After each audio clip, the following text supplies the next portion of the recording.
Nous accueillons Sophie maintenant sur l'antenne d'Europe 1. Bonsoir Sophie. Oui, bonsoir. Bonsoir. D'où nous appelez-vous Sophie et quel âge avez-vous? Alors, j'habite Nice et j'ai 48 ans. D'accord. De quoi voulez-vous me parler Sophie? Alors, d'un problème de logement, on va dire surtout logement social.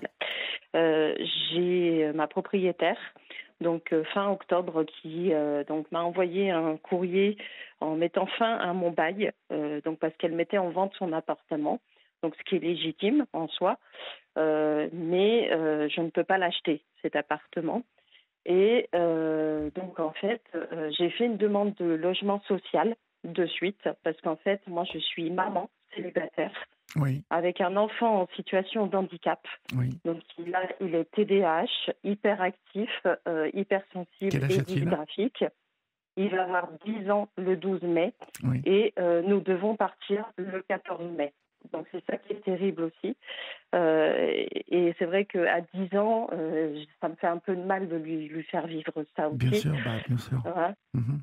Et donc en fait, j'ai fait une demande de logement social et j'ai demandé, en fait, je ne trouvais pas, donc par les agences immobilières, parce que malheureusement, je ne passe pas, mon dossier ne passe pas. Pourquoi il ne passe Euh, pas votre dossier Sophie?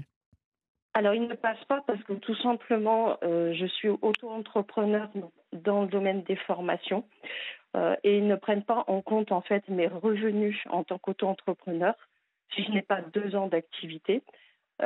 J'ai également, donc j'ai un petit travail, je travaille en mairie de Nice Oui, en contrat vacataire en tant que surveillante de cantine. oui. Donc j'ai un bas salaire, donc j'ai entre 260 et 280 euros par mois. Et j'ai signé là un contrat actuellement, enfin avec le Greta, où je suis salariée donc de l'Éducation nationale Mhm. sur quelques heures. Voilà, c'est-à-dire que je travaille à la demande au niveau de la formation. Par contre, ils ne passent pas parce qu'ils ne prennent pas en compte les aides, parce qu'effectivement, je touche les aides de la CAF parce que mon fils est en situation de handicap. Et Je il touche était à la la prime. MDPH, votre fils? Oui, Mhm. oui, tout D'accord. à fait, il est reconnu. Il est reconnu d'ailleurs jusqu'en juillet 2025.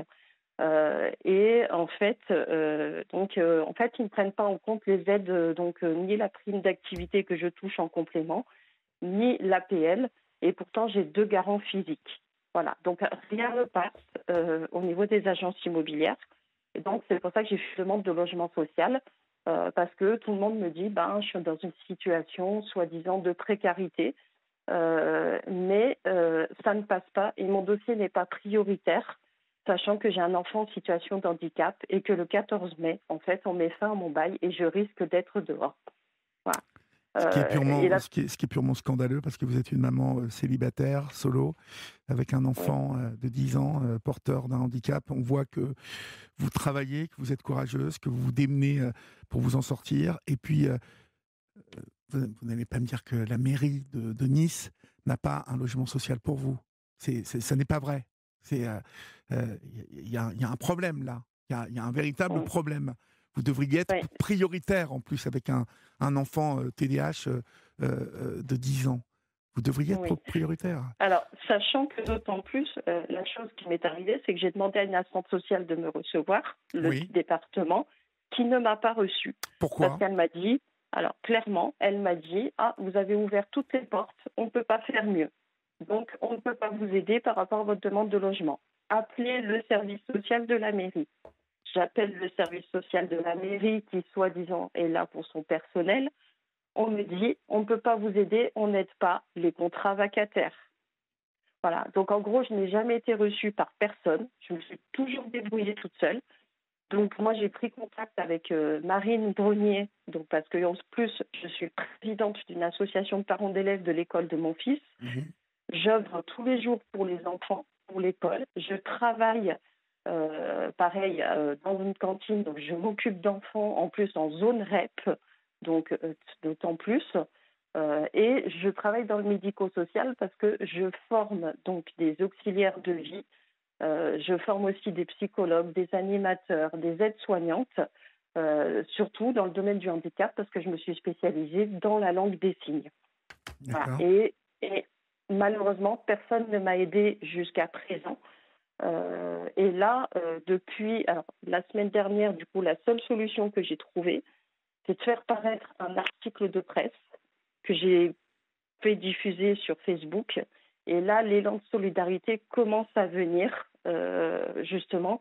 Voilà, donc j'ai 2 associations qui m'accompagnent, donc qui me soignent, enfin qui me soutiennent. Et j'ai maintenant Christelle d'Intorny qui a fait un courrier il y a 2 jours pour le maire, pour le préfet et pour également donc Monsieur Anthony Bourré qui est président de Côte d'Azur Habitat. Voilà, en trouvant que c'était pas normal que je ne sois pas accompagnée, que l'on m'aide pas, que je travaille en mairie, et qu'on ne comprend pas pourquoi je ne suis pas aidée et je ne suis pas prioritaire. Et ce qu'on m'a dit, je serai prioritaire le jour où je serai expulsable. Voilà. C'est-à-dire qu'il faut que je me mette en illégalité, que je reste dans mon logement et je dois être en illégalité, attendre un jugement d'expulsion pour que l'on m'aide. Voilà. Donc c'est là-dessus où moi j'alerte et je dis non, c'est pas possible, je peux pas. C'est Voilà, fou je ça, peux pas. que vous soyez obligé de Oui, finalement vous mettre comme ça dans l'illégalité pour faire bouger les choses en fait. C'est dingue. oui, Ouais. oui, c'est ça, c'est ça. Et j'ai même écrit au président de la République. Je suis allée très très loin parce que là j'ai dit je peux pas continuer comme ça. Le président de la République m'a répondu en disant qu'il avait, qu'il était intervenu auprès du service du préfet pour Mhm. avoir un suivi attentif sur mon dossier. Mais rien ne bouge pour l'instant. Là, j'ai le département en fait qui m'a contacté pour un logement d'urgence, mais c'est un bail d'1 an, donc c'est aucune stabilité. Donc, et je dois partir de Nice, sachant que mon fils a tous ses soins sur Nice Ouest, il a son orthophoniste, il a une AESH, donc à l'école, donc Audrey, et il va tout perdre. Il va tout perdre et je vais devoir tout recommencer. Donc je peux pas déstabiliser mon enfant. C'est Et ça, c'est pas oui. possible. Ouais. Mhm.